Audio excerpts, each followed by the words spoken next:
The peak of man-hours in the United States occurred in 1920, and since then the monetary system has endured instability because of the discrepancy between production and man-hours.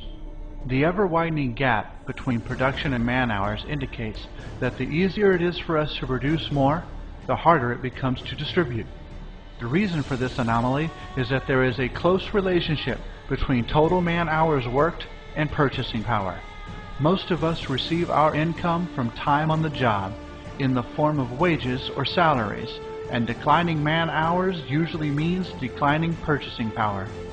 Isn't it ironic that as we increase our ability to produce, we suffer a diminishing ability to consume? This is what happens in the monetary system. The basic problem today is not balancing the budget, but balancing our newfound global resource management capability with global consumption. The rules of the monetary system prevent us from doing just that. Distribution is carried on by a series of exchanges based on scarcity values that no longer truly exist, and money is used to make these exchanges. Money is a species of debt, and we try to balance production with consumption by creating even more debt. This does not work. The reason is because there is little relationship between the creation of debt and anything in the real physical world. Debt nor money is a real resource we need to live. It's a contrived human creation that is no longer valid in today's advancing world. The man-hour curve is a physical phenomenon, whereas the growth of debt is an abstraction. Let's look at the growth of debt and you will see the difference.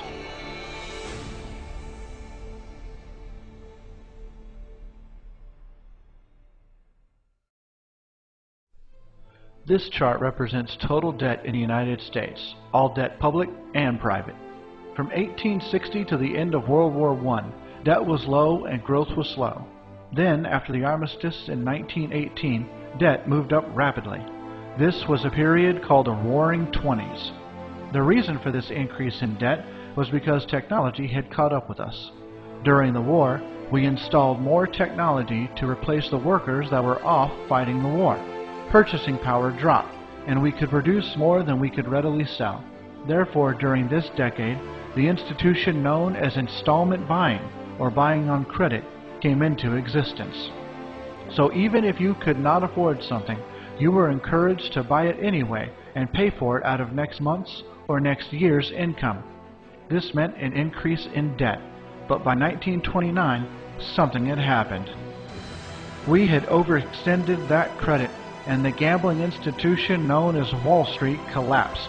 With the crash of the stock market, we plunged into the Depression, which took 4 years to reach the bottom in 1933.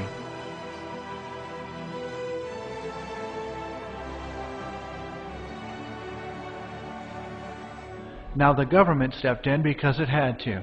And what did it do?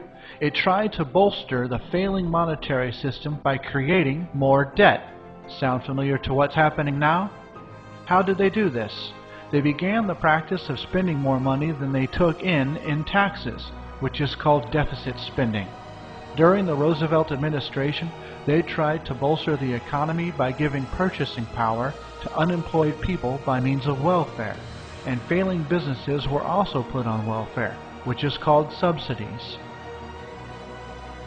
One could say that the monetary system went in a hock in 1933, and the federal government has been on a deficit spending binge ever since.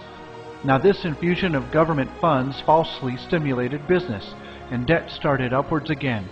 Now at this point, 1941, something else happened. There was another reprieve for the failing system called World War II. That provided a reason to put all the unemployed people back on the job or into the armed forces. We ran the factories wide open, turned out a tremendous amount of goods, shipped them overseas, and blew them up. And although it was necessary to protect the world from the likes of Hitler, the war did not solve any of our domestic problems. And as you can see, debt has skyrocketed ever since. In spite of the hardships of the Depression and the heartbreaks of the war, the monetary system did not come to a complete stop. We have stumbled and bumbled along in one way or another. And why is that? We have kept the failing system from complete collapse by various and devious ways. We have maintained scarcity artificially. Back during the Depression, when there were so many people without jobs and their families were hungry, we had tremendous surpluses of food stored around the country. Was it given to the people?